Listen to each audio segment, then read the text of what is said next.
হাইকোর্টের এই ঐতিহাসিক রায় ৭৬টা মুসলমানদেরকে ওবিসি করতে গেছিল, মমতাকে কান মুড়ে দিয়েছে হাইকোর্ট। এবং এটা কি বড় আটকা নয়, काट हो গেছে, काट रिजर्वेशन देने का कोशिश किया, हाईकोर्ट इंटरिम स्टे लगा दिया, इसलिए पूरा बंगाल में खुशी का माहौल है। রাজ্যে তোষণের রাজনীতি চরমে পৌঁছেছে একথা আজকে বলেন বিরোধী দলনেতা শুভেন্দু অধিকারী। অর্থাৎ এই বিধানসভার বাইরে তাদের যে কর্মসূচি, সেই কর্মসূচির পর সল্টলেকে ওবিসি ধর্ণা মঞ্চে পৌঁছে যান শুভেন্দু অধিকারী। আর সেখানে গিয়ে তৃণমূলকে, রাজ্য সরকারকে কড়া আক্রমণ শানান শুভেন্দু অধিকারী। ভোট ব্যাংক রাজনীতির জন্য সংরক্ষণ শুরু কমরেডদের। রাজ্যে তোষণের রাজনীতি চরমে পৌঁছেছে। জাতীয় ওবিসি কমিশনের অনুমোদন ছাড়াই মুসলিম অন্তর্ভুক্তি, ৯৮% মুসলিমকে ওবিসি তালিকায় ঢোকানোর চেষ্টা, জনবিন্যাস বদলাতে রাজ্যে রোহিঙ্গাদের প্রবেশ। রাজ্যে তোষণের রাজনীতি চরমে পৌঁছেছে, আক্রমণ শুভেন্দু অধিকারী।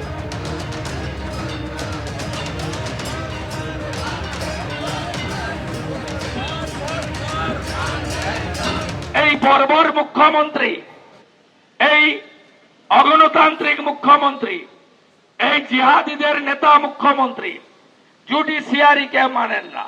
কালকে ইন্টারিম অর্ডারের পরে গোটা বাংলাতে সনাতন হিন্দুদের মধ্যে খুশির আবহাওয়া, চারিদিকে খুশির আবহাওয়া।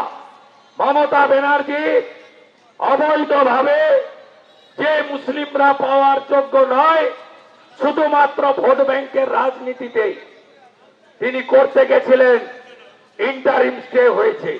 ইন্টারিম স্টে মানে কনক্লুশন নয়। এই লড়াইকে আরো জোরদার করতে হবে, এগিয়ে নিয়ে যেতে হবে।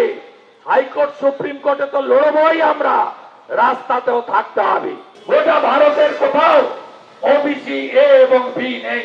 মমতা ব্যানার্জি তার যে এই তোষণের রাজনীতি, তার হাত থেকে এই বাংলাকে মুক্ত করতে হবে।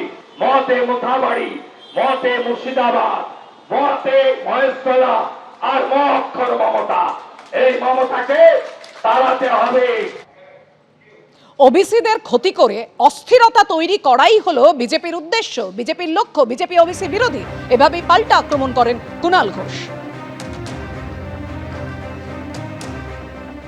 এই বিজেপি হচ্ছে ওবিসি বিরোধী। এই বিরোধী দলনেতা যিনি লাড্ডু বিলি করেন, তার মুখে আমরা ভাষা শুনেছি,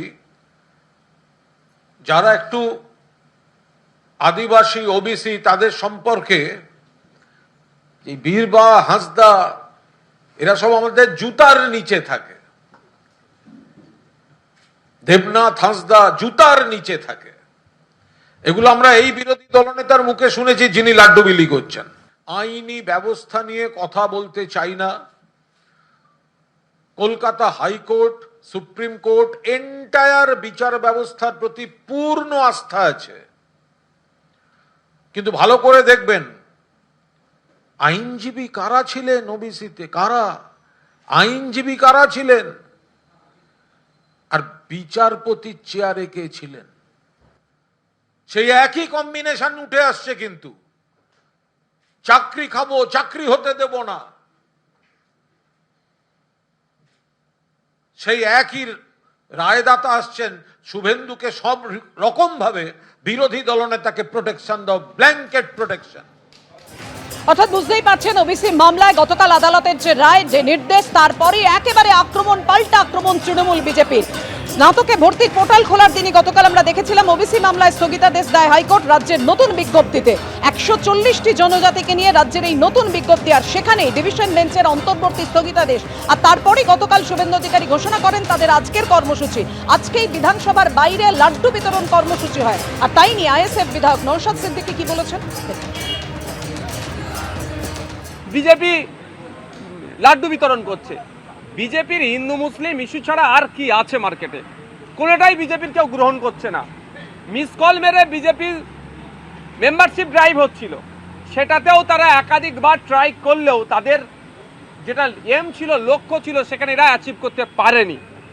ফলে যারা বিজেপিকে মিস কল পর্যন্ত মারছে না, ভোট তারা বিজেপি তাদের কিভাবে পাবে, সেই জায়গায় বিজেপি আতঙ্কিত।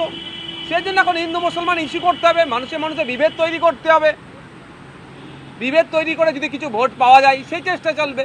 যত 1000 লাড্ডু বিলেও কার 15,000 লাড্ডু বিলেক না কেন, এখানে লাড্ডু বিলাচ্ছে কর্মচারী থেকে শুরু করে বিভিন্ন আধিকারিকদের হাতে ধরিয়ে দিচ্ছে লাড্ডু, তারা কি করবে?